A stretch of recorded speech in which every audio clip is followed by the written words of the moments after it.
Okay, so as I said, I'm proud of you that you are all awake and you came to this class. So I will share my screen and let's start with a warmer until the rest of you join us. Okay, so before we start with our lesson today, we're going to start with a little game. It's called, or it's not called, let's just explain the game. I'm giving you, or I'm going to like give you this word. It's the word teacher. I want you to look at the letters of this word, and I'm going to give you 1 minute to try to form as many words of the word teacher as you can. For example, again, I will repeat the instructions. Here we have the word teacher. So we have T-E-A-C-H-E-R, okay? So all of these letters, you are going to form more words from these letters. For example, I can say T, this is one word. I can say reach, R-E-A-C-H. Yes, chair. Car. Chair, no, Ada, chair, there is an I. We don't have an I here. So I'm going to give you one. Car, doctor. I'm we going can see each. is the game clear? Yeah. Okay, so you have 1 minute. I want you to try to form as many words as you can. And after the minute, I want you to write how many words you formed in the chat. Okay, the minute starts now.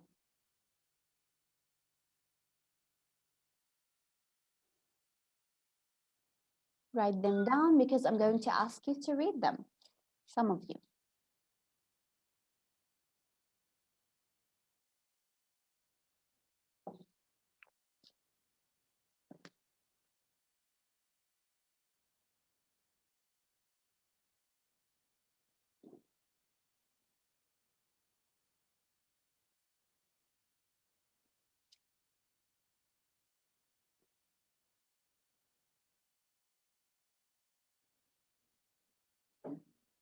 Write them down on your notebook because I'm going to ask you to read how many words you wrote.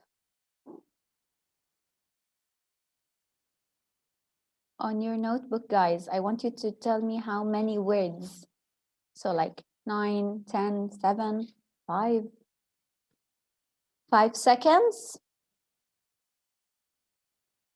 Okay, let's stop. So in the chat, I want you to write how many words you could, just give me the number. How many words you could form?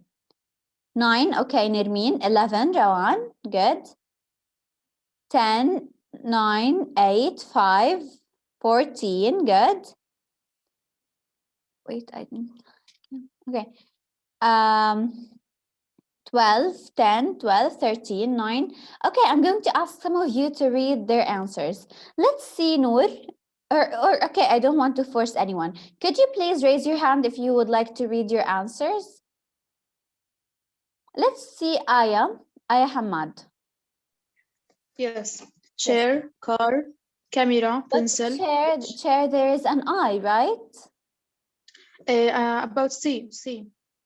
Oh, okay. Aya, you misunderstood the point of the activity. I appreciate your answers, and I'm going to let you read them now. But guys, I didn't mean like to write a word for the letter C, a word for H. No, to form words using only these letters. So, for example, T, we have T-E-A. For example, reach, R-E-A-C-H. Do you understand my? Okay, but please read your answer. Chair, car, camera, and pencil. Rich consequences. Lucky, exactly, cute. Color and chocolate. Okay, thank you so much, Aya. Thank you for participating. Okay, let's see, Rana. Dr. Me. Let's see, Rana. Yes, doctor. Sorry, miss. I already found 5 words. T. I found it before you It's okay. guess or you choose it. And R. And here. And car. And rate. And the last one is? Rate. R-A-T-E. Great. Yes, thank you so much. Perfect. Thank you. Let's see, Alia. Okay, Yes, I Alia. found 9 words. Here, here, teach, cheer, eat, ache, chat. Perfect. Thank you so much, Alia. Thank you. Thank you. And let's see, Muntaha. Yes, Muntaha. Okay, yes, miss. I have a lot of words. First, I have tea, teach, cheer, reach, tree, area, era, hat, cat, car, chat, hair, and here, and here. Here, the first one mean listen. Yes, Eat yes. and eat, red, ear, egg, are, there, each, and hate. Perfect. Thank you so much. That's actually really, really good. And thank you. Let's see, Darina. Yes, Darina. Yes, miss. I Yeah. found 8 words. Each, teach, cheer, tree, reach, tea, hair, cat. Thank you so much. Actually, guys, you are really impressing. I'm really impressed by your performance and I'm really happy with your answers. Yes, Janine Aouni, because I think we have more than one Janine. Yeah. Yes, please. Teach, eat, ear, tear, tea, ten, eat, ate, car, hear, rate, hate, act, reach, read, read, cat, hat, tree, are, hair, heat, he. Wow, how many words were there? 23. That's really, really nice. Thank you so much. I really appreciate your participation, guys. And okay, let's take one last student. I want to hear from Aisha. Yes. Yes, please. Good morning, doctor. Good morning. I hope you are doing well. I am doing well because I'm hearing all your beautiful voices. I found some words like tea, tree, each other, egg, arm, apple, customer, hair, election, rice. Wow, thank you so much. That's really good. Thank you. Welcome. Okay, guys, so thank you so much. I hope you are now ready to start our lesson. Now, guys, we talked before about this course, and we said that this course is called Introduction to English Language, or Introduction, sorry, to the English Literature. So when we talk about the English literature, of course, throughout our throughout the course and throughout our lectures, you will notice that we will be talking about different eras. The word era, ERA, means period of time. So we will start, for example, with Old English, then we will move to Middle English, then we will, we will move to other eras, and you will get to know them much better. You will notice how the English literature was different from one era to another. So why were they different? Why is like Old English different from Middle English? Why is it different from the Renaissance? This is another word you will learn. Why is it different from the language of Shakespeare or from the language of today's poets? We will get to know this much better as we proceed. But before we learn about the literature of the Old English or the literature of Britain, we need to understand the historical context. Why? Let me explain it a little bit, like in a simple way. What is the Palestinian literature about? Tell me, is it about like love stories? I want you to raise your hands. Is it about the Palestinian focus, the Palestinian literature? What is it about? Is it about love stories, or is it about like the Israeli occupation and about like freedom, It's talking seeking about freedom? history. Raise your hand. About Yes, history. yes, okay, so about the history of our country. Let's see, Noor. Yes, Noor. Occupation. Raise your hands, guys. Raise your hand. Noor. Noor Abu Da'a. Okay. Reem. Yes, Reem.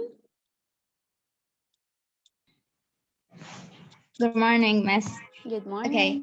Yes. I think the Palestinian poetry and the Palestinian poets are mainly concerned about their identity and their land. This is that because, or mainly because of our culture, because of our circumstances, because of the Israeli occupation. So that's it. Good. And then to think Yes. of like deeply, if I want to choose between like epic poetry or between like romantic poetry, as a Palestinian, I'd like to read epic poetry. You know, the culture is like covering all the feelings or the deep feelings that we have because of what is around us, what is Yes. mainly around us. That's it. Thanks a lot. Thank you so much. Yes, so you're actually so correct or so accurate, let's say, because the Palestinian culture is about our, or the Palestinian literature in general is about our identity, it's about our land, and yes, everything you said is correct. Let's see Sarah Nader. Yes. Yes, Good morning. good morning.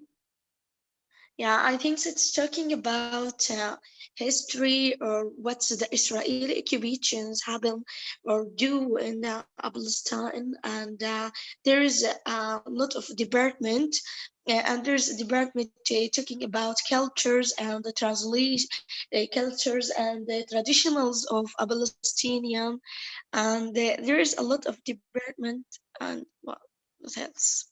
Yes, so you are correct. It talks about like the Israeli occupation and about mostly like the suffering or about the hope maybe that the Palestinians have for their future. Let's hear from Zahra.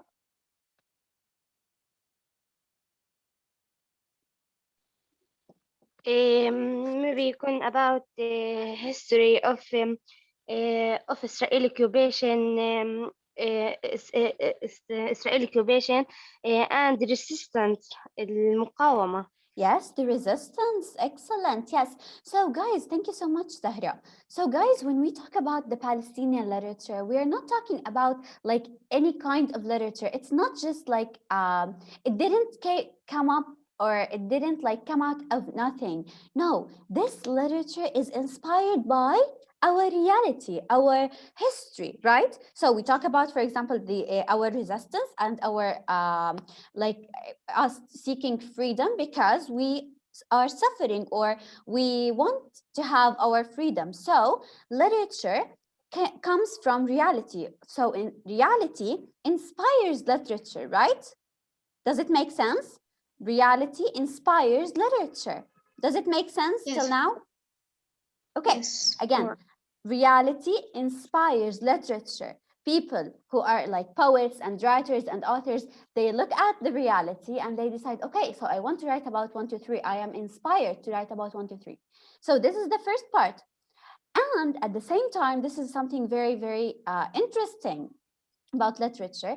We also say that literature inspires reality. Again, literature inspires reality. This means that people in general, when they look at literature and they see poems of resistance and they see all of these like poets talking about our freedom, they become inspired and they want to fight for their freedom, right?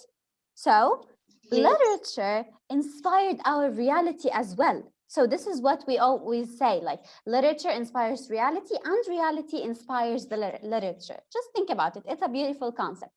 So do you understand why we are going to study like the background of England in order to understand why Old English was written this way? Okay, so now let's talk about Britain. Let's see Britain in like the first period of its literature from 410, the year of 410 until 1066. We're not going to talk about history that much, but I want to give you just like a glimpse or like just an idea of how people were or how the society was. So this period is called the early medieval period, the early medieval period. from the word medieval, like usually they connect the word medieval with like swords and wars and like people wearing like just like this picture, people like wearing helmets and holding swords and stuff. So so this is like called the early medieval period. It started in 410. Don't mind the like the times or the years. I will tell you later what are the important ones.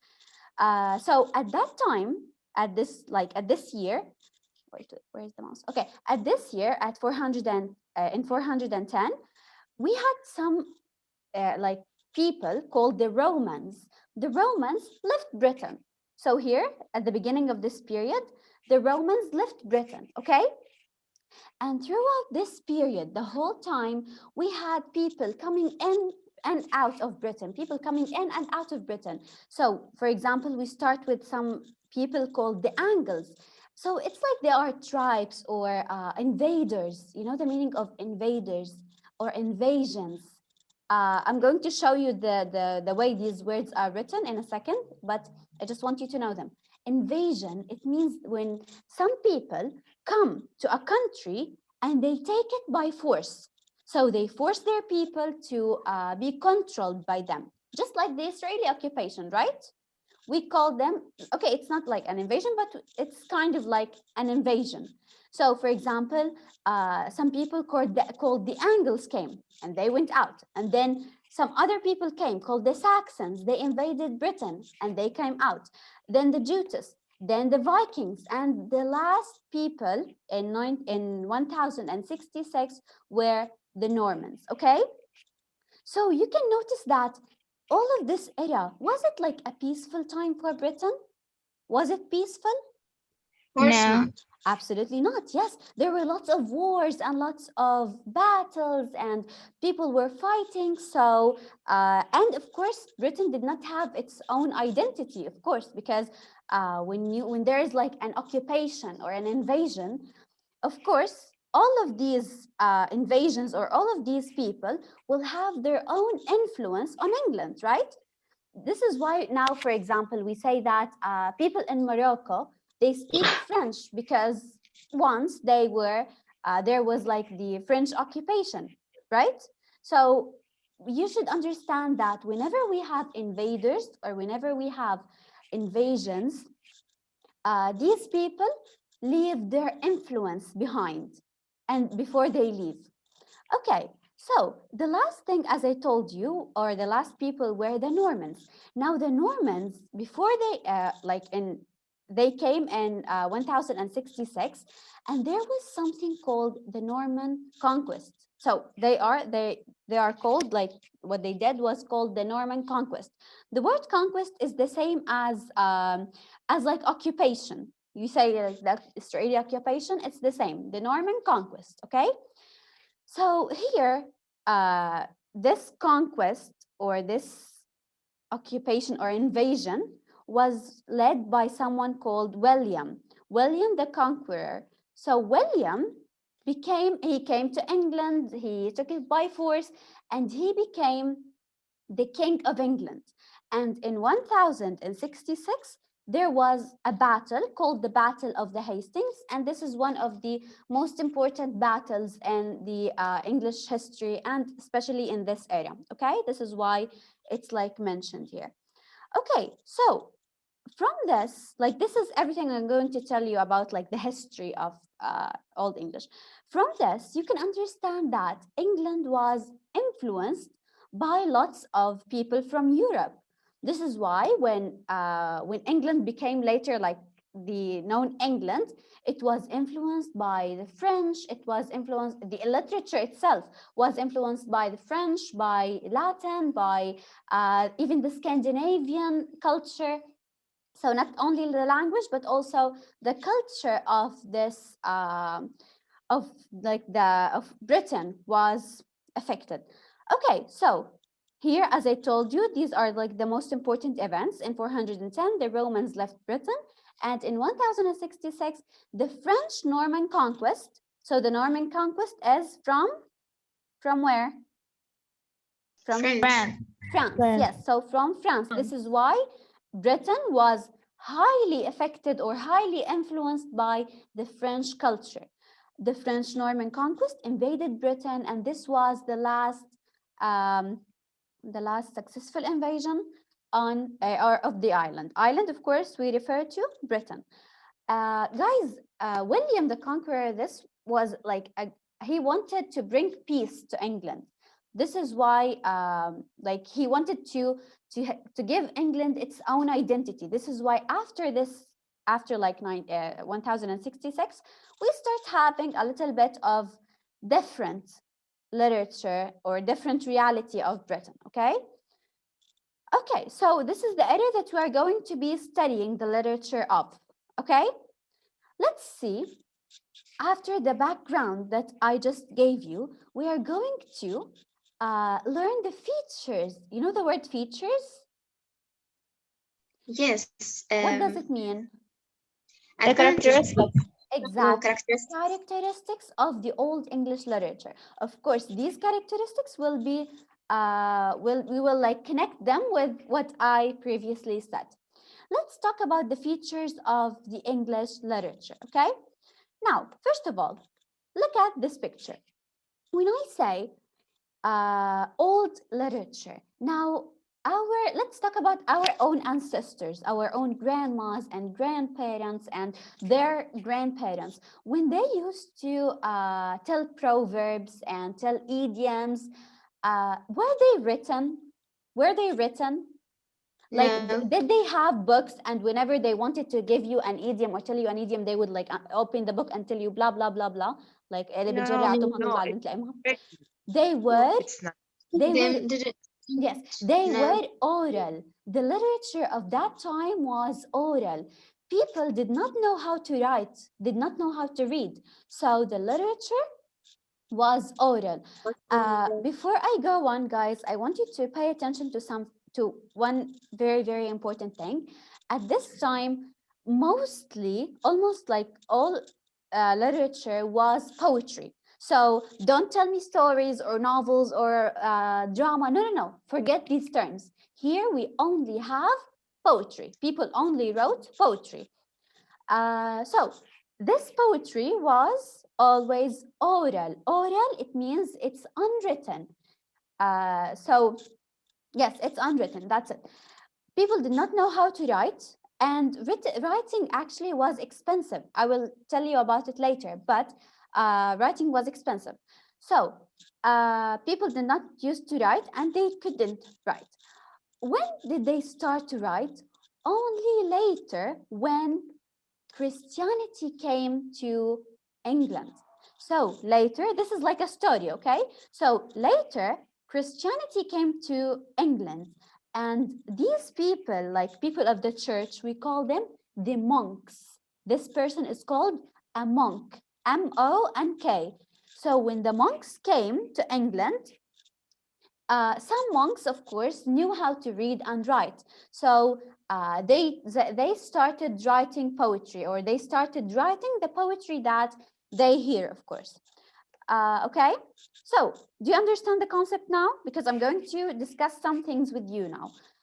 As I said, it was oral. Only when Christianity came did the monks start writing the poetry down, not their own poetry, but the poetry that they heard from people. Let's discuss some things. What does it mean to say that literature was oral? I want to hear from you, and then I will make the question a little bit easier for you. So, in general, what does it mean to you when I say literature was oral? Will everything be written? It was Just Yes. raise your hand. Don't explain the word. Guys, please raise your hand. Don't unmute yourself. Does it mean that all the literature or all the poetry will be written? Or what do you think? Let's see. Amal Khalid, yes. Yes, they talk the poetry. They didn't write it. Just they was communicated between themselves by talking and telling the poetry to the other people. Okay, so you're thinking, saying yeah. that they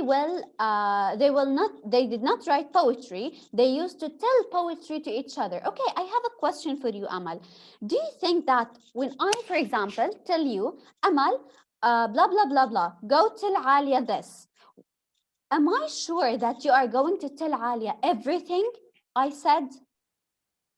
No, in some cases, maybe I can forget some words or say it Yes, with a different way or thank you. make addition some words new to your talk. Maybe I Excellent. can change it. Yeah, not all the words I can tell it just like you said. Maybe I can change some of it or keep it like you said. Thank It's you a so different much. way from one to one. Yes, thank you so much, Amal. This is exactly what I mean. So when I say that literature was oral, I will tell Amal, go tell blah, blah, blah to Alia. She would be like, okay, but the moment she reaches Alia, maybe she forgets some things. So maybe she herself changes some words, maybe deliberately or indeliberately, like whether she means this to change the words or not. Maybe she will choose what to tell Alia or what not to tell Alia, right? Let's hear from Uhud. What do you think, Uhud? Good morning, teacher. Good morning. It's me and communicate by talking just. They don't write any things, and the meaning may be different when the people don't write it, and maybe forget something. Thank you so much. This is good. Okay, I have a question for you guys, all of you. When I say that it's not always easy to transfer these words to other people without forgetting some things, does this affect the way literature is written? Or poetry is written? For example, for me, if I want to write something and I know that, for example, I want to write something for Lama to give to other people, or I want to say something to Lama to give it to other people, will I just make anything up, or will I just focus on making it something memorable, something easy to understand? What do you think? Easy to remember, sorry. What do you think, Lama? Lama? I'm here, but the answer I have that the first It's question. okay. It's okay. Let's see. Who would like to answer this? Can you Me, miss. I can. repeat the Okay, question? I can. sure, Lama. Okay, so Lama, I'm saying if I want to write something or I want to compose poetry, and I know that it might be forgotten, easily forgotten, will I just Yeah. write anything, or will I pay attention to just making it something to remember, something easier to remember? Yeah, I think something easy to remember because it's so that another one understand it and get the information or the goal of this message. So I think we will written knowing thing or something remind Good, thank you. So to you get will make the sure, or poets will make sure that their poetry is memorable. It's not just anything. So this will affect the way poetry is written. Okay, let's see. So will the monks write all poetry about everything? This is a very important question. For this person as a monk, if you know the answer, raise your hand, or if you would like to participate. Will the monks write all poetry about everything? This as a monk, will he just go to all poets writing about everything and just write everything? Nadine, what do you think? Absolutely not. I think they are just right about what it's agree with their religions, Good. or what they think about the life, or what they wanna to connect to people. Not everything. I think that. Thank you so much, Nadine. What do you think, Alia? Alia Madi. We have Alia Madi too. Yes, I think the monks will be so picky, so they would choose only the poets that are related to Christianity and religion in general, not other topics. Good, thank you so much, Alia. Yes, actually, this is correct. So, guys, when you look at this poetry of Old English, you will notice that it's mainly about two things. It's about either religion and religious poetry, and or the second thing, it's about heroes and about wars and battles and stuff. So this raises like many questions, especially the question of, was all poetry of the Old English about either religion or heroes, or these monks were selective and it was only selective poetry? Selective, it means to choose the poetry that you want and leave the poetry that you don't want, to keep it away or to not write it. Because don't forget that only the monks knew how to read and write, or only some monks. So basically, it was about religion and heroes. Okay, so will people compose poetry the same way as if it were written?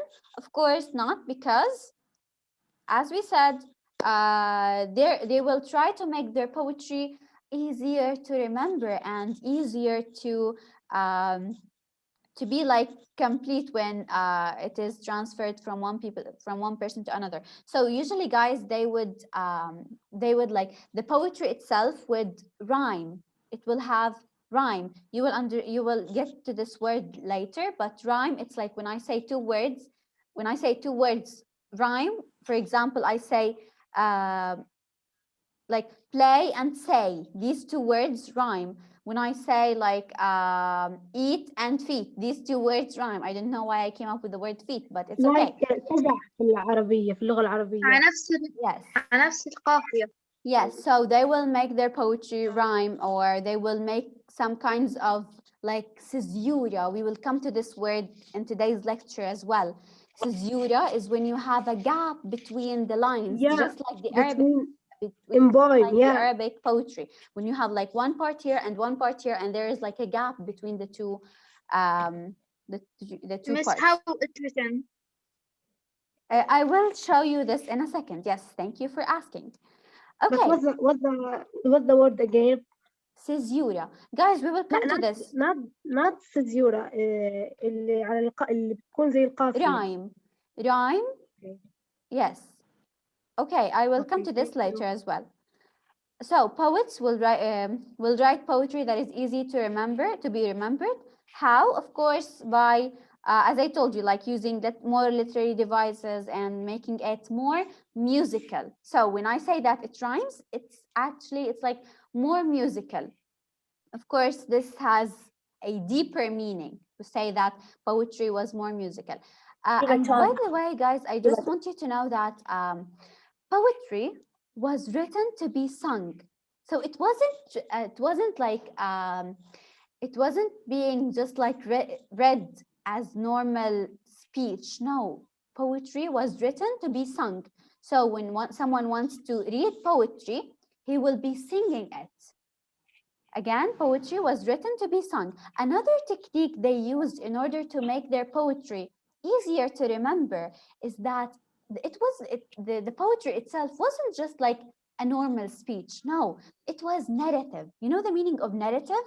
It means that it told stories of battles, of heroes, of things. So mainly it was narrative. Either like these stories. يعني. Excuse me? Yes, it's like the الراوي. Yes, it's like that the poetry tells the story. Okay? So again, narrative poetry, it means that the poetry tells stories.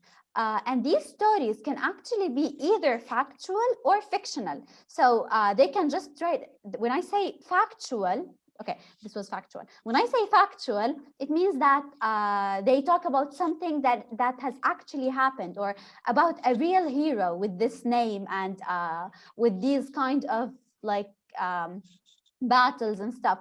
Or it can be fictional. Fictional, it means that it's about imaginary things about an imaginary hero that did blah blah blah and traveled the world and saved and fought. Like we will get to know one hero who fought dragons and who fought imaginary creatures. So it can be either like a narrative poetry, either factual or fictional. Okay, as I told you, it was written to be sung. And this last part was also is also very important. Was writing cheap at that time? I want you to know that at that time it was very hard for people to write because first of all, the language of the Old English was mostly Latin. The language of the Bible was mostly Latin. I just want you to know this. And there were no printing machines like we have today and like we will talk in the coming lectures. So people had to write everything by hand. So it was not easy or cheap to write everything. This is why also people did not write everything from Old English poetry. Is it clear till now? Guys, إذا فصل هذا غالبا راح يفصل كمان دقيقة. إذا فصل, please go back to the same link I sent you today earlier. Okay, so do you have any questions so far? Good. No. Okay. No. No, it's clear. Okay, so okay, the Zoom Why is meeting it will clear? stop and it's frustrating me. Miss, please. Yes, Asma, you want to ask? Or Rana? No, Rana. Yes, Rana. Rana. They was like and they was told the story. No, the story was told by them, but during the poetry, right? Yes, of course. The poetry itself told the story. Yes. Okay. Okay. Yes, I got it. Okay. Yes, I have. Okay, welcome back. Who wanted to ask? Yes, me, Lama. Yes, Lama, please. Okay. Them in the past, they didn't write because it's expensive, or they didn't know the writing. Okay, Yeah, that's the thank you question. for asking this. Miss, Wait. this is in the book or where? Okay, one question at a time. Why they didn't write? First of all, most people didn't know how to write. Writing did not or didn't even exist in Britain until the monks came or until Christianity came to England. So when I say Britain and England, guys, I am just like referring to the same place, okay? So at the beginning, people did not know how to write. And when Christianity came, only the monks knew how to write. Now, these monks, it would usually take one person a whole year just to write one copy of the Bible. So can you see? It would take lots of time, and the material that they used to write on and the stuff they used to write with were so expensive. It was not cheap to write with. So the expensive part is for people who used to write, such as like the monks. Is it clear now? Yeah, it's clear. Thank you. Islam is speaking, I think. بحكي ممكن تعيدي بس آخر شيء ما سمعت. She was asking about it was writing cheap. I said that people usually took, like one person would take a whole year in order to write one copy of the Bible. So, and the material they used to write with and the tools they used were so expensive. There were no printing machines. That we will get to know like the whole idea behind printing machines later. Maybe in the coming week, probably. But it was, till now, it was really expensive to write. Yes, Alia? I want to ask about the spelling of the word you said when people come to the country and take it by force. You said a word and I don't remember the spelling and the things. So okay, I think I have it here. I'm going to show you the word. It's called invasions. Yes, here is the word, Alia. Invasions, okay? So Thank you. here is the summary of what we just spoke about. So the features of Old English was or were we have like it was a time of wars, battles, invasions. So this is why the poetry was mostly about heroic things like heroes and battles, or about like religion. The literature of this period was about heroic culture of people who fought to defend their land against the invader. So this is the word invasion. So invasion is the occupation itself. I will put it in quotes, like the occupation. But invader is the means like the person or the people who do this invasion. So in the Normans, for example, we call them invaders. Okay, these invasions shaped Britain, its architecture, language, and culture, because as we said, all the invasions give or leave their influence behind, the language, their culture, everything Britain becomes affected with. Old English, which is the language of the first literature in English, for a long time remained unwritten and oral. We said this. Of course, here in this year, 597, Christianity arrived in England and brought Christian themes to literature. So all here, it was all about heroes and battles. And here we started having more religious things. Thanks to the monks, some of the early literature was preserved. Preserved, it means that they were kept away. So some of the, thanks to the monks, some of the early literature was preserved. It means that it was written down so that it wouldn't be lost later. But how much censorship was there? This is, guys, another term, another very important term that you need to know. Censorship is what we discussed a second ago when we said that the monks were selective. They only took what they wanted and left what they didn't want behind, right? So this brings out the question of, was there censorship? Again, censorship, it means that not everything was written down. They only took what they thought goes with their beliefs and that what they think it is appropriate. Okay, is it clear? Okay. The Norman invasion, brought French culture, because we said it's a French Norman invasion, culture and language. This is why the early English language and culture was a mixture of native French, Scandinavian, Latin, and Christian influences. So far, this is just like a summary of the things we discussed earlier.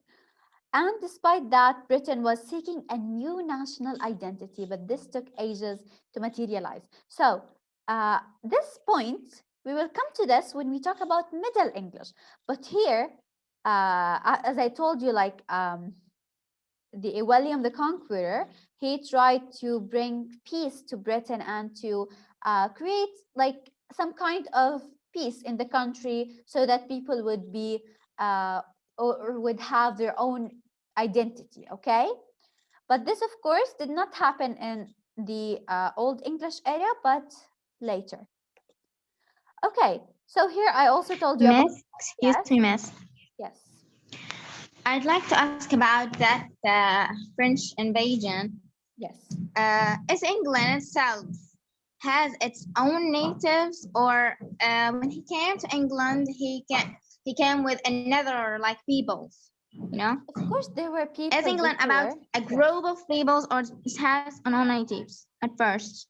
Of course there were native people, because we always say that, look, these people, like the native people of Britain, they were people from all over Europe. This is why we say that there was no actual real identity for people there, because they were from all over Europe. Some of them were left by after like the Angles left, and some after the Saxons left. So they were from all over Europe. This is why there wasn't any actual national identity at first. Okay, but then there like wasn't any border too. Yes, when they became like one country, people of course started invading this country and wanting to control it. Okay. Okay, so the monks, as I told you, who could read and write, first wrote down the words of the early literature, thus preserving and guarding culture and literature. So this means that they saved this culture and literature. However, this could be considered the first act of censorship. Again, notice the word, since most of the texts they wrote down were religious ones. So this brings out the question of were all literature religious, or they just chose the religious one. Okay, now we will talk about some more features of the poetry. Okay, so now we will talk about the poetry itself. Okay, so I'm going to show you a picture and then we will discuss it. First of all, what did we say about this? Oral. It was an oral Yes, tradition. poetry was oral. oral. Another one. Now, this is something that might be a little bit new for you. Now, when we talk about the voice that is speaking in the literature, again, voices of literature, they were either religious, the voice of literature, it means who's kind of like who's speaking or who are we representing in this poetry. It was either religious, like a religious voice, for example. We will come to someone to like one of the poetry that was like giving the voice of God. So someone heard the voice of God and now he is composing poetry from this voice of God. Okay, so this is the first voice we have. We also have some collective voices. For example, we say the word collective voice. When I say collective, collect from the word collect, it's like when people are together. So when I say collective voice, it means that the poet is not only representing himself, but he's representing his whole society. So it's not something personal, but it's something for the whole society. Okay, it represents the whole society. يعني صوت الجماعة. Yes, when I read it, I feel related, or I feel that it's relatable. When you read it, when Zahra reads it, when Reem reads it, yes, we are all connected. So it's collective poetry. And this, by the way, guys, is one of the early signs of like creating a national identity. Like, yes, we are all together, we are all united. And some other poetry was personal or had of course here it uses the pronoun like we and our and stuff. Here we also had some personal poetry, so some personal voices. So we will have one of the poets talking about himself losing his job, for example, and being unemployed. Another one talking about the loss of a beloved one, someone he loves or she loves. There weren't here any female poets, so not she loves, no. Okay, so again, these are the voices that we had in literature. This one, could you tell me what this one is? It was a musical. Yes, thank you so much. The poetry was written to be sung, so it was meant to be musical poetry. Excellent, thank you. And this one, I want you to try to guess. Culture? Cultures, yes. What about the culture? Raise your hand, please. Raise your hand. Yes, Alia. The fact that it was like from all over the world, because Europe, because it was from all over Europe. I mean, not the world. Britain wasn't having an identity yet. It was like mixed races. Good, thank you so much. Excellent, Alia. So here we are talking about the culture itself and about the influence of the French and about the influence of the Latin and Scandinavian cultures on Britain. Yes, so there wasn't till now any national identity. Here we are talking about the themes. What do you think were the themes at that time? Let's see, Rena. It talks about the battles, fighting, and the invasions, like you said later. thank you so much. Yes, the invasions, about heroism. So they would bring one hero and they would just keep praising his heroism and his fighting, his battles, blah blah. Yes, so the themes we had themes about wars, about battles, about heroism, about everything we just discussed. And we had also the themes of nationalism, which appeared later in the era. Okay, nationalism, it means that they were trying to create a sense of nationality or a sense of like national beliefs for people. Okay, this is another interesting one. What do you think this represents? Who has any idea? Can I? Me, miss. Can I? Let's see Shams Baroud. Yes, Shams.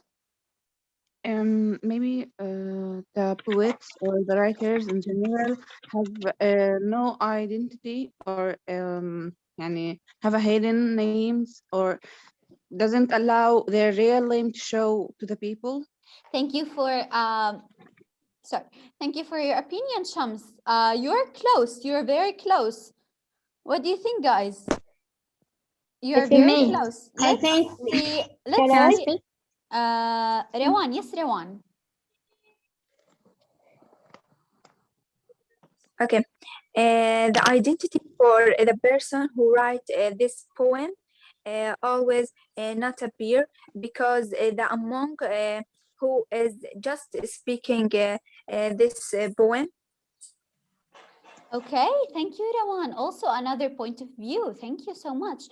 Can I? Guys, this means that a lot or almost like most writers or most poets at that time were anonymous. You know the word anonymous? They were not known. Yes, I So know. you will know Unknown. you have the work itself, the work of poetry itself, but most of the time we don't really know who wrote it. And it's like we don't really care most of the time, not always. It's like we don't care because we mostly care about the poetry itself. So yes, it is nice to know about the writer or about the author or about here we have the poet, but most of the time it was anonymous. So some poetry, yes, we will get to know the name of the poet, but most of the time he was anonymous. And we have still, I think, yes, this one. What do you think? We also talked about this one. What do you think the poetry was? Was it just like any regular Maybe it was speech? natural. This is, okay, I will make this easier for you. This is a story. This is a story. Yes, let's see Zahra. Yes, Zahra. What did we call it? Do you remember? أحكي إنه this is a story about the culture أو the monk who is right. Okay, let's see. Thank you so much. Let's see, Riem. What do you think, Riem? I think it's mostly narrative, depends on telling stories in order to make it easier to the audience to understand it. Thank you and so it's mainly much. related to the society. That's it. Yes, thank you so much. That's actually correct. The last feature for Old English is that, or for Old Poetry, is that it was narrative. Narrative, it means that it depended mainly on narrating stories, of course, in a poetic form. Don't forget this. So it was narrative because it was easier to memorize. And we said this narrative poetry, it can be either like about factual things from the word fact, or like fictional things from the word fiction. Okay, so here, yes. I have an opinion about the last picture. Sure. That may it mean the poems led to a good life and healthy life, like green tree and like this. You Okay. understand the idea? I think it's it's led to this the poems. Okay, I don't think that thank you for your opinion and for sharing your opinion. But as like when we think about like how that period was a period of wars and a period of battles and invasions, do you think that people would just write about like the beauty of nature? No. Yes. So No. it doesn't make sense. No, Do you it's see my hard, point? hard somewhere. Yes, they would be Yeah. writing stories, but not just like any fictional stories about like fairy tales and princesses. No, they will write stories about heroic things, about heroes, about like battles and stuff. Okay, about their invasions. They don't have time to think about the future, the Yeah, nature. kind of. Yes. So here, guys, I'm just going to go quick on these things because we just said them. Collective, it means that it represents the whole society. Personal or religious voices. The literature of this period was influenced by several people. We also discussed this, and cultures and languages. Themes of the first literature included war, religion, personal sadness, and happiness. We will also see this. This is very important. Heroism and even nationalism. We said that later. They tried to create their own national identity. Okay, most of the texts from this era remained anonymous. Anonymous, it means that we don't know the authors. And notice that we are saying most of them because some of them we do know the authors. The poetry of this time depended on music. We said musical poetry to make it easy to sing and easy to remember, because we said that poetry was written to be sung. The poetry was also largely narrative. A story is generally easier to memorize. Okay. Till now, do you have any questions? Okay. Yes, I have. Questions. Lama, you have a question? Yeah. Yes, please. Yeah, about unknowing Unknown authors or poets. Yes.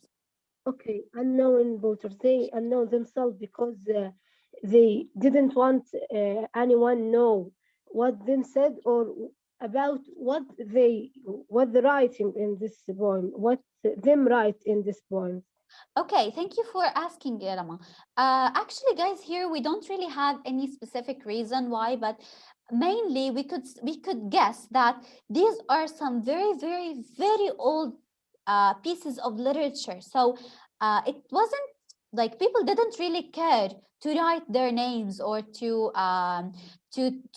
say who wrote this or who composed this kind of poetry. So yes, some of the famous poems or some of the famous poets are we can see them, or we do know the names of them, but mostly we don't know the names of the rest of them. We don't really care about them. So we don't care, or people at that time didn't care to say who wrote what.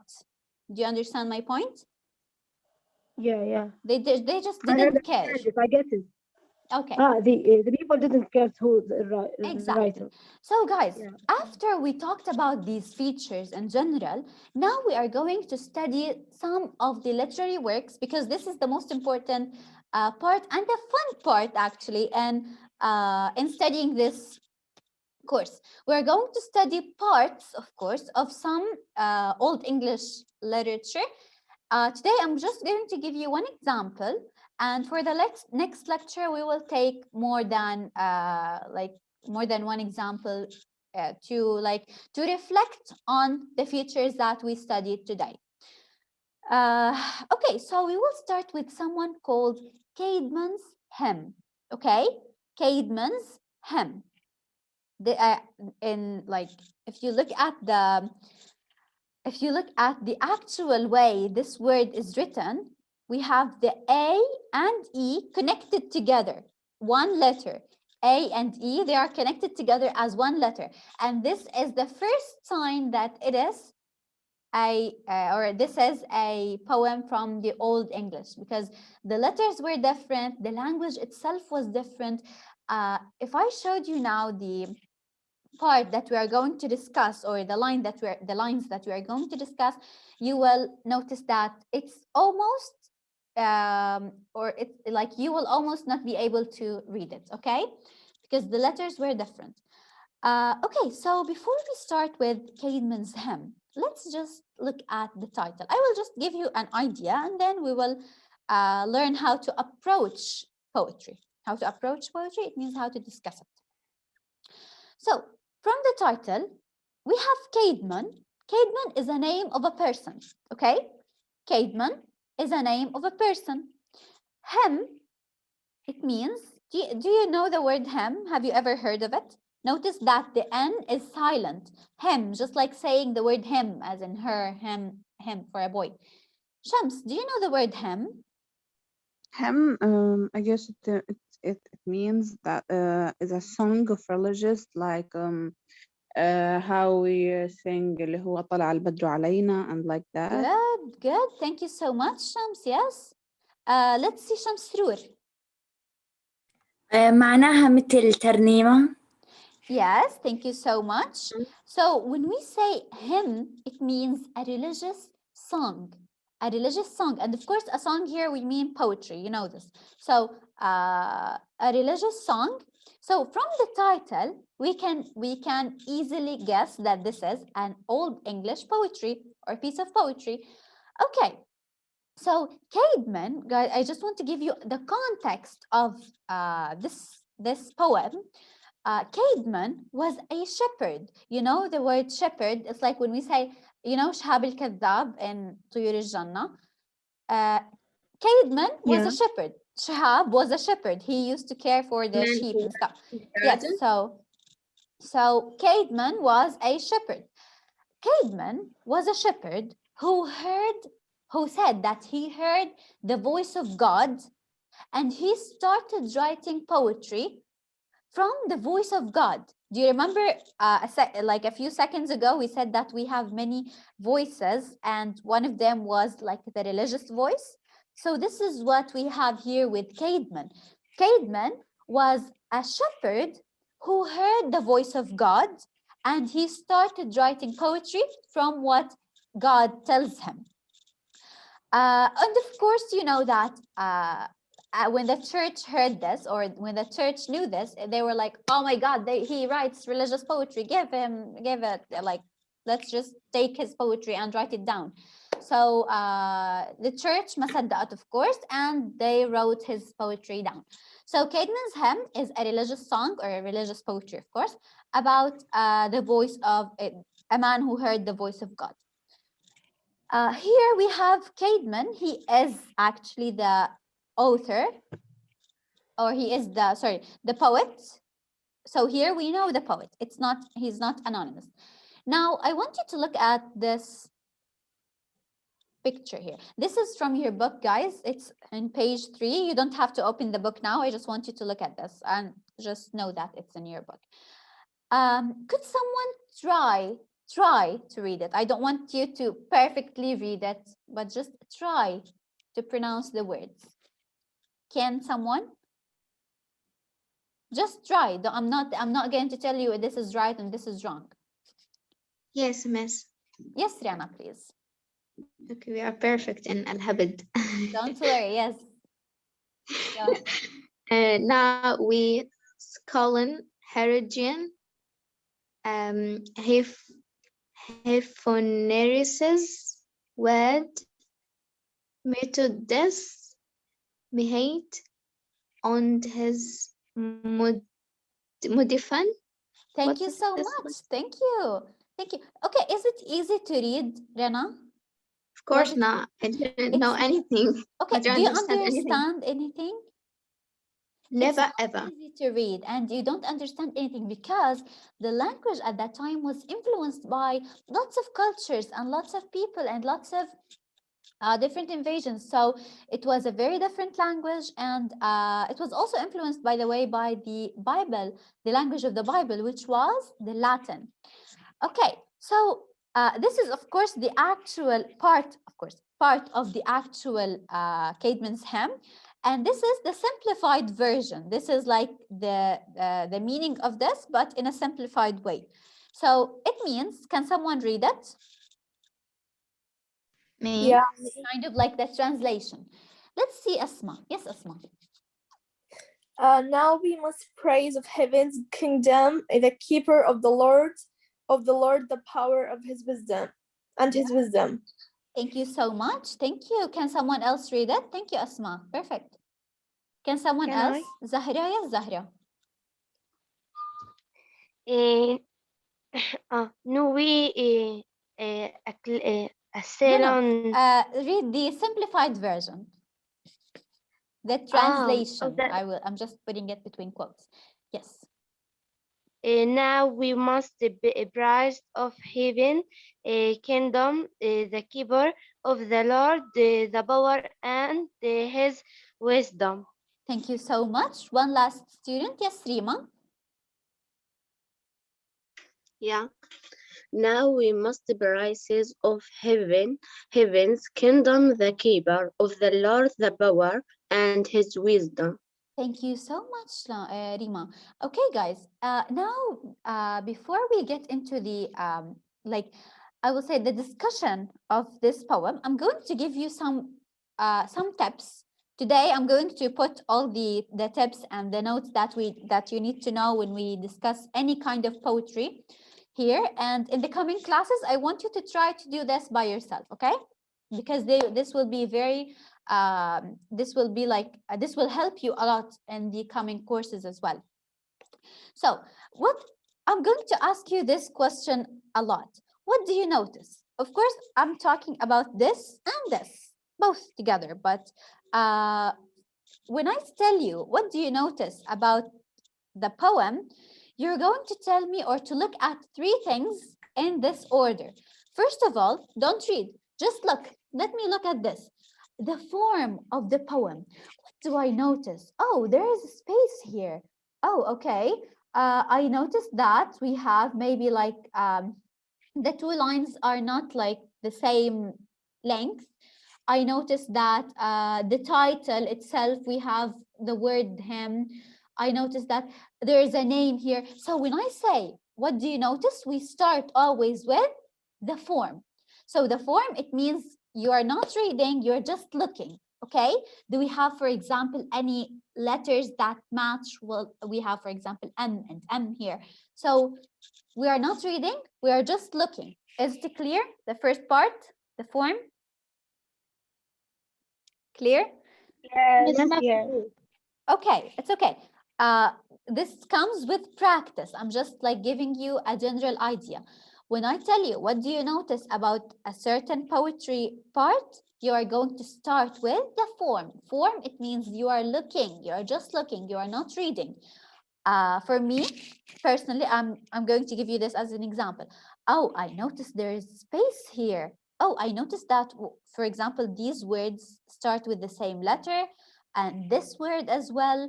I noticed that we have two lines, for example, this is a couplet. You all know this word later, don't mind this. So when I say, what do you notice? We will start with the title. Caedmon's hymn. Okay, let me look. Caedmon, this is the name of a person, and hymn, this is a religious song. So is it going to be a love story? Is the poem going to be about a hero? What do you think, guys? It's a religious fight. Yes, Rana, thank you so much. So the first thing we notice is that the title suggests it's a religious story or it's a religious poem. Sorry. Okay, so this is the first part, the title. Now let's look at the form of the poem. Do you remember what we called this part? Yes, Rosa.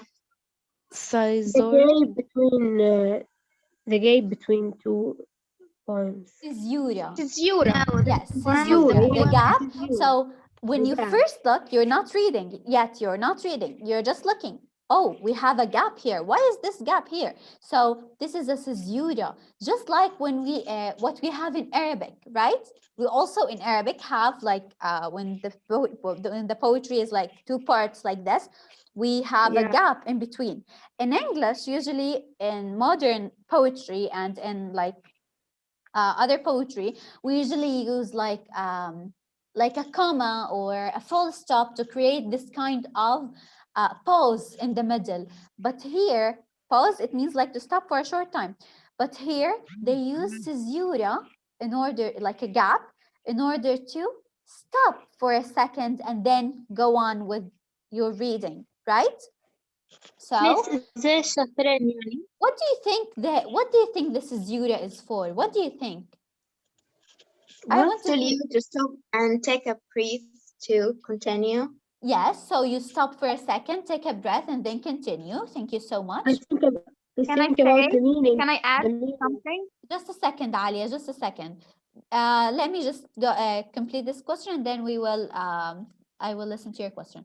Yes, Lama, you wanted to say something? Yeah, I think the gap because the meaning it's different. If we don't stop, it's another meaning. Understand me? Okay, so you're saying that it might affect the meaning if we didn't stop. Maybe. Yeah, I have another opinion. What do you maybe think? I'm not sure, but I say maybe. Yes, okay. Thank you so much. I love to hear your guesses, guys. Alia Madi, yes, what do you think? We said before that this kind of poetry is oral, so we need to make it musical to make it easy to people to remember it. So Caesura helps to create that musical thing in the poet. Thank you. Excellent. Yes, the gap or the caesura is a part of making the poem more musical and more easier, to memorize. So yes, thank you so much. This is actually a very crucial point, an important point. So the gap is generally there to give a short pause and to make it easier to memorize and easier to be musical. Okay, let's see what else. Literary devices. Now I want you to notice this word. This word is called alliteration. Alliteration. You will hear this a lot. Alliteration is when we have two words that start with the same sound. For example, look at this. Metidotes. I don't know the pronunciation of this word, but we have M and M. Okay, where's the mouse? M and M, and here another M. So it starts with the same sound, the M sound. Here we have H and H, so we have alliteration. Alliteration, it means that the words start with the same sound. In the simplified version, if you look, we have kingdom the keeper, heaven's kingdom the keeper. When we have like ka and ka sounds, this gives us a sense of musicality or like a musical tone to the poem as a whole. So this is a literary device that poets usually use to create some kind of some kind of music. Another literary device. I want you to look and tell me. This might be easier to notice in the simplified version. We have repetition. Can you tell me where the repetition is? Just look at the simplified version. This one. Tell me where the repetition is. Maybe we have synonyms, guys. I'm not talking about the same word exactly being repeated. We might have synonyms. You know the meaning of synonyms? When two words have the same meaning. Let's see, Alia Madi. He used different names for the God. So he said heaven's kingdom, the keeper, the Lord, and the power. Thank you so much. What do you think this indicates? What do you think this means when he says like to praise God? To praise God, yes, maybe to show the power of God, right?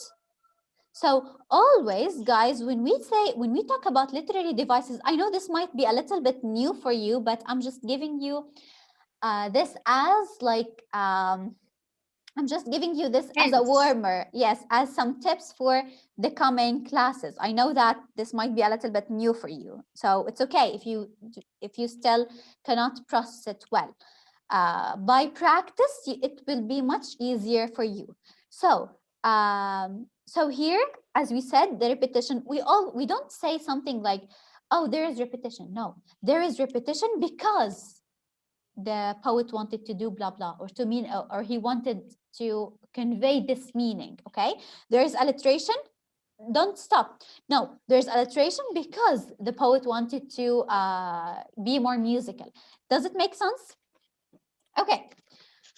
Let's see now. If you notice, we are still talking about the form. So we are just looking. I noticed, oh, okay, so here we have the gap, we have similar sounds, we have repeated words like heaven, wisdom, I'm sorry, heavens, Lord, God, blah, blah. So I'm just looking at the form.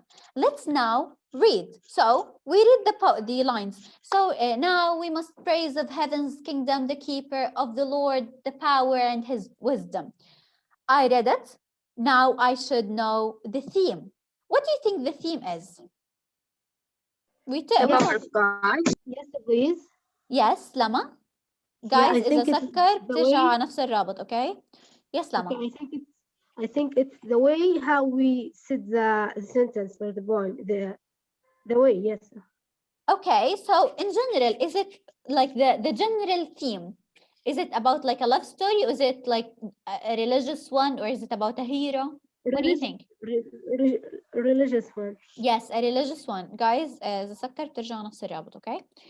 So the theme, it's a religious theme. How do you know? Can someone tell me how you know? I want to see more hands, guys. Let's see, Rihanna. Yes, Rihanna. From the repetition of the God and its synonyms like heaven's kingdom. Okay, guys. So as I was saying, sorry for the interruption. As I was saying, when we approach a certain part of poetry, we do three things. We start with the form. Without reading, we just look and we notice where we have some alliteration. By the way, before I move on, لسه الموعد يناسب خليه. excuse me, I repeat your question. Please raise your hand if you have a question, guys, because I don't want to keep interrupting myself. So before I go on, do you remember the activity that we did last time when I told you to write your name and with an adjective that starts with the same letter as your name? For example, Yes. nice Noor, beautiful Bara, beautiful. So this is called alliteration because it starts with the same sound. Beautiful Bara, for example. So ba ba. So this is called alliteration. So you were using alliteration and you still didn't know. Okay, so theme, as I said, after we look without reading, we go to the theme. The theme, as I told you, we said that because of the repetition of the word God and in many ways, we said it is a religious theme. Now, look at the original language. Is it easy to understand? Of course not. Of course not. Yes, the original language is not easy to understand. What about the time of the time frame or the time that this poem represents? Is it in the past? Is it in the present? Is it for the future? In the past, I think. The past. Look at this. The present, because he said now, right? The present. If you're saying in the past, give me your evidence. This is something that Yes, will please. stick with you for the rest of your life. Whenever you say something, give an evidence. So he said now, so he talked about the president. Thank you, Rana. Yes, so here we have now we must praise, and then we have must praise. Must praise. This means that this is something in the present. He didn't say, oh, we praised of heavens, blah, blah. No, he said we must praise. So something in the present. And of course, from the first word we have now.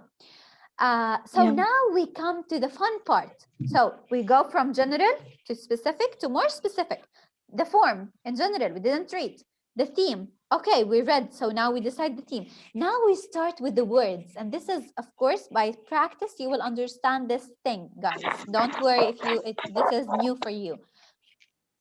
Now we go for the words. Now, whenever any poet writes anything, he means things. He means in every word he says, he means something. So let's see. For example, we have pronouns.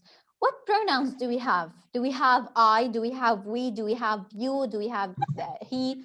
What pronouns? Let's see. We. Yes, thank you so much. We have we. What did we say about we before that?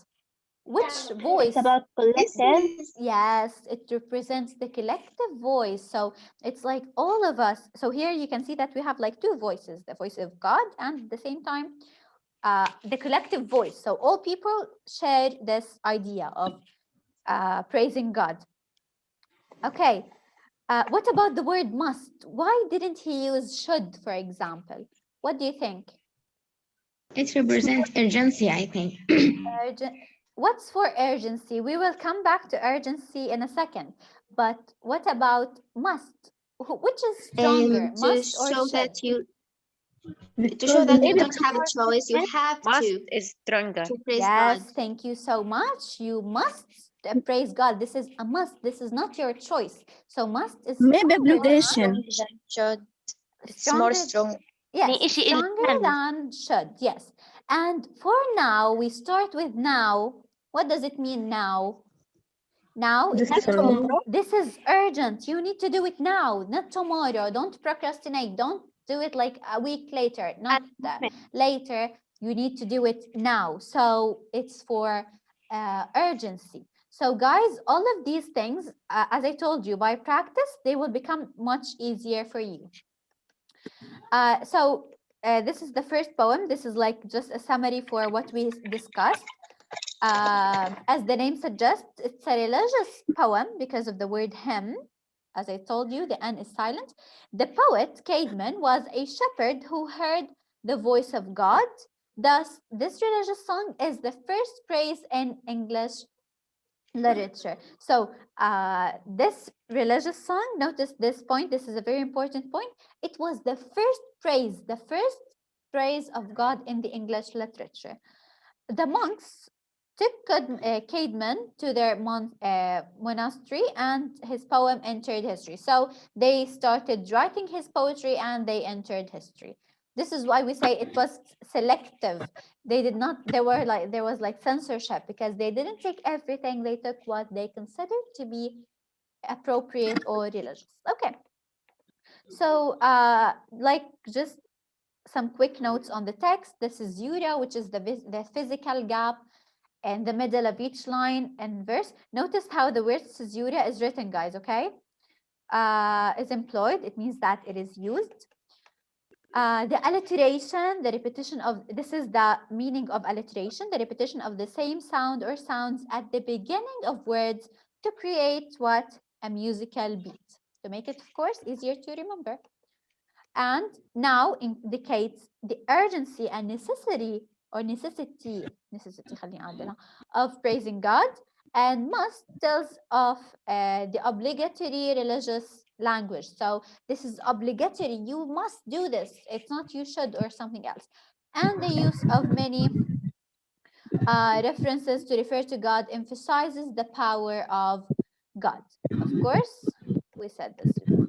Okay, so here, guys, this is just to sum up everything we said before. I don't want to get into any other examples. I think we are running out of time today. So in general, I want you today to go back to this lecture. I will post it on the Moodle and on your Facebook group. And write everything we said, whichever like new vocabulary, new terms, new literary terms you've learned, please write them down and memorize them for our next lecture. I also want you to pay attention to these steps because in the coming, because someone asked me, I forgot the name صراحة of the student who asked me about these things. I want you to notice how we did the analysis for the poem, because next time we will be doing the same for more poems, okay?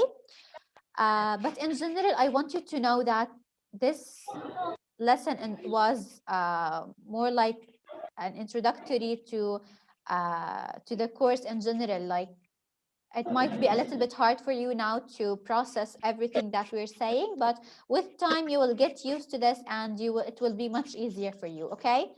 So thank you guys. Do you have any questions? Yes, doctor. Yasmin. Yes, Yasmin. أنا اسمح لي بدي أسأل بالعربي. It's okay. Okay. هل جيت بالنسبة لكلمة now؟ Yes. أنت بتحكي إنه هو يعني مودرن هالقد يعني جديد الإشي. طب ما هذه البوم كانت من زمان، Okay. فكيف هي now؟ فهذا مش فاهمة I الصراحة. love your question, and I actually, I'm happy that you asked this. Okay, guys, I want you to, this is something that we call the like universal poetry. Now, all of the poetry in general is called universal poetry because when people wrote it, it's like you can read, especially old English poetry, it was called universal poetry because if you read it at that time, it represents people at that time. So at that time, when Caedmon wrote his poetry, it represented the people of his time. And he was telling them, now you should do blah, blah, blah. Now it means like the present of his time. Do you understand my Yes. point? The Yes, present of yes. his time. But at the same time, if we read it today, we will say, oh, yes, of course, like the simplified version, not the complicated one. We will say, oh, yes, this can be read today. So poetry is universal and we can actually read it today and relate to it. You see my point? Yes, yes, thank you. Okay, you're I have welcome. another question. Yes, please. The theme. It Yes. means that the idea of the poem. Yes, the general idea of the poem. Yes, okay. Is it a Thank love you. song? Is it about heroes? Is it about religion? Yes. Yes, thank you. ماشي، يعني لما هو كتبها كانت مناسبة لجميع العصور كده يعني؟ Yes, kind of, yes. Universal poetry, it applies to all eras. Yes, who wants to ask? أنا مي دكتور. Let's hear from Uhud. I think you want to ask. Doctor, I sent you message in the messenger. Please see it. Okay, okay, don't worry. I will respond to you today. Miss. Who's asking? Miss. Alia, you want to ask? Yes, I won't be able to register to the university till next Thursday. So I'm asking you politely if you could put the first lecture ever because I don't know It's okay, the guys. main points that you. I will post the pictures on the Facebook group. Don't worry. But guys, I want you to pay attention to something. I have only 2 classes. One is in Gaza and the other is in Khan Yunis. So the class in Khan Yunis you can still register and because I think like there's still space. But in Gaza it's closed and I'm sorry, but I can't open it. And this is like the rules of the university. You see my point? So this is why I keep. I know I'm not in Gaza. I study in the good. branch So in you want me Tunis. to post the lectures on the Facebook group? This is what you want? Yes, please. Don't worry. Yes, I will. Okay. But this lecture will take time to upload because it's long. Okay. Do you have any other questions, guys? Yes, me. Raise your hand, Yes. please. Shahid, go on. بدي أسأل بس المادة ككل بدها حفظ ولا فهم؟ Both. All literature courses need you to understand and write down all notes and memorize them because you cannot really understand the rest of the lectures if you do not memorize what, of course, like memorize them, but after you understand them. You get my point? Yes, okay. Thank you. You're welcome. Yes. Especially that these are Yes. new things for you, new terms, new literary terms. Yes. Lama, yes, Lama. Yes, about what do you note? I understand the form and the theme and the word, but when the word you mean like the words we note like now we must this word. Yes, for example, yes. For example, why did he say we, not I? Because he wanted to convey the collective form. Why did he say now, not yesterday? Oh, because he wanted to show the emergency or the urgency. Why did he say, I don't know, like must, not should? Oh, because he wanted to make it stronger.